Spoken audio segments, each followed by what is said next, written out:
അപ്പോൾ നടി രഞ്ജിനി കൂടിയുണ്ട്. നടി രഞ്ജിനി, ഇക്കാര്യത്തിൽ ടി ബി മിനിയുടെ അഭിപ്രായത്തോട് താങ്കൾ യോജിക്കുന്നുണ്ടോ? മാലാ പാർവതിയുടെ സർക്കാരിന്റെ നിലപാടിനെ അനുകൂലിച്ചുകൊണ്ടാണ് വന്നിരിക്കുന്നത്. അതേസമയം പാർവതി തിരുവോത്ത് മറിച്ചാണ് പറഞ്ഞിരിക്കുന്നത്, സർക്കാരിനെതിരെയാണ്. ഹേമ കമ്മിറ്റി റിപ്പോർട്ടിന്മേൽ ഒന്നും സംഭവിച്ചിട്ടില്ല 5.5 വർഷം കൊണ്ടെന്നാണ്. താങ്കൾ ഏത് പക്ഷത്താണ്? മിനി പറഞ്ഞത് അബ്സല്യൂട്ട്ലി കറക്റ്റ് ആണ്. ഞാൻ പാർവതി തിരുവോട്ടാണ് സപ്പോർട്ട് ചെയ്യണമെങ്കിൽ ബിക്കോസ് ആസ് എ പാർട്ടിസിപ്പൻറ്റ് ഞാൻ ഫസ്റ്റ് പാർട്ടിസിപ്പൻ്റ് ആണ് ഈ ഹേമ കമ്മിറ്റിയിൽ പോയി ഞാൻ ഹാജരായത്, എൻ്റെ മൊഴി കൊടുത്തത്.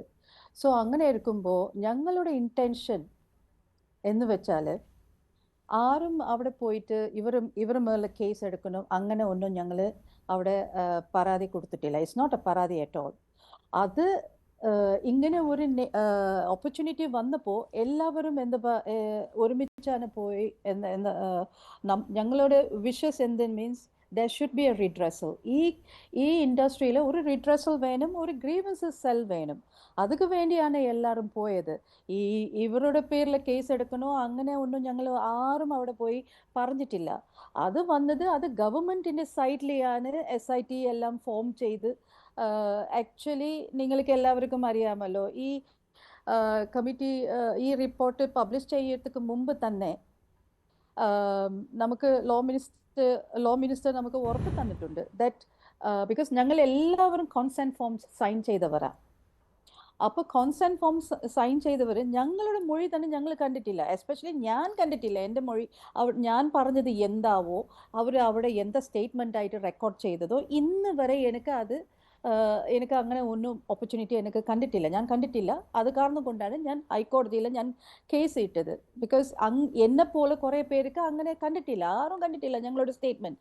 ഞാനിത് പ്രത്യേകമായിട്ട് WCC ഒപ്പമാണ് ഞങ്ങൾ ലോ മിനിസ്റ്ററോട് ചോദിച്ചത്. ഞങ്ങൾ ബിഫോർ പബ്ലിഷ് ചെയ്യണം, പക്ഷേ പബ്ലിഷ് ചെയ്തതിന് മുമ്പ് ഞങ്ങൾക്ക് എല്ലാവർക്കും ഒരു കോപ്പി തരണം. അതായത് ഞങ്ങളുടെ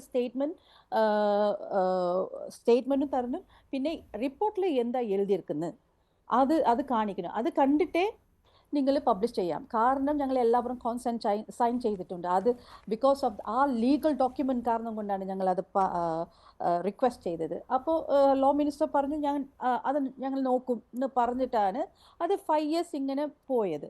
പിന്നെ സഡൻലി ആരോ ഒരു പ്രൊഡ്യൂസർ കോടതിയിൽ വന്ന് കേസ് ഇട്ട ശേഷമാണ് അത് ഇങ്ങനെ വിതിൻ 7 days നമുക്കത് പബ്ലിഷ് ചെയ്യണമെന്ന് ഒരു ഇത് വന്നപ്പോഴാണ് ഞാൻ ലാസ്റ്റ് മിനിറ്റ് 11th hour പോയത്. ഓക്കെ, അപ്പോൾ അങ്ങനെ ഇരിക്കുമ്പോൾ അവിടെ തെറ്റ് ചെയ്തത് ശരിക്കും വുമൻ കമ്മീഷൻ ഓൾസോ. കാരണം വുമൻ കമ്മീഷനർക്ക് Kerala woman commission is responsible for this. കാരണം നമ്മളോട് അവിടെ ഫോമിൽ എഴുതിയിരിക്കുന്നത് നിങ്ങളുടെ അനുവാദം ഇല്ലെങ്കിൽ ഞങ്ങൾ ഇത് ലീക്ക് ചെയ്യൂല. അങ്ങനെ ഇരിക്കുമ്പോൾ എങ്ങനെ അവർ അത് അഗ്രി ചെയ്തു പബ്ലിഷ് ചെയ്യണം? ഓക്കെ, പബ്ലിഷ് ചെയ്യട്ടെ, പക്ഷേ ഇത് എല്ലാവർക്കും ഒരു കോപ്പി തന്നിട്ട് ഞങ്ങൾ അഗ്രി പാർട്ടീസിന് അറിയിച്ചിട്ടല്ലേ അത് ചെയ്യേണ്ടത്. സോ അവിടെയാണ് വലിയ തെറ്റ് നടന്നത്. അത് കാരണം കൊണ്ട് ഞാൻ കോടതിയിൽ പോയി. പിന്നെ എനിക്കറിയാം ഇത് ഏതോ എനിക്ക് സംശയം ആദ്യം തൊട്ട് തോന്നിയിരുന്നു. ബിക്കോസ് ഇത് മുക്കാനുള്ള പദ്ധതി ഉണ്ടായി. ബിക്കോസ് എൻ്റെ സ്റ്റേറ്റ്മെൻറ്റ് ഞാൻ ചോദിച്ചപ്പോൾ അവർ തന്നില്ല. So that something behind it. അത് കഴിഞ്ഞിട്ടാണ് എല്ലാവർക്കും അറിയാമല്ലോ ഒരു 65 pages പബ്ലിഷ് ചെയ്ത ശേഷം 65 pages ഇസ് മിസ്സിങ്. അപ്പോൾ എവിടെയാണ് ഇത്? അപ്പോൾ എൻ്റെ ട്രാക്ക് കറക്റ്റാണ്, എൻ്റെ ചോദ്യങ്ങൾ കറക്റ്റാണ്. അത് കാരണം കൊണ്ടാണ് ഞാൻ ഹൈക്കോടതിയിലും പോയി. പിന്നെ സുപ്രീം കോടതിയിൽ ഞാൻ പോയത് ബിക്കോസ് മാലാ പാർവതി അവർ എതിരായിട്ട് കേസ് കൊടുത്തു. ദാറ്റ് അവർക്ക് ഇങ്ങനെ ഒരു ഇത് അവർക്ക് ഇഷ്ടമില്ലാതെ ഇത് ചെയ്യാൻ പാടില്ല എന്ന് പറഞ്ഞിട്ട് അതൊക്കെ എതിർത്താണ് ഞാൻ കേസ് ചെയ്തത്. കാരണം നമ്മളെല്ലാവരും ഒരു നല്ല കോഴ്സിലാണ് പോയത്. പിന്നെ ഇങ്ങനത്തെ മാലാ പാർവതി ബിക്കോസ് ആ കേസിക്ക് പോറതുക്ക് മുമ്പ് തന്നെ there were some people trying to buy me out. ഞാനിപ്പോൾ അത് തുറന്ന് പറയാണ്. there were people who was trying to buy me out, silencing me. പക്ഷേ ഞാൻ അതൊക്കെ ആളല്ല. പിന്നെ സഡൻലി ആണ് the next day or something ഞാൻ ന്യൂസിൽ കാണുന്ന മാലാ പാർവതി സുപ്രീം കോടതിയിൽ പോയത്. അപ്പോൾ 100% she has been bought by somebody. Okay, ശരി, ഞാനിപ്പോൾ ഒന്ന് ഇടപെടുക.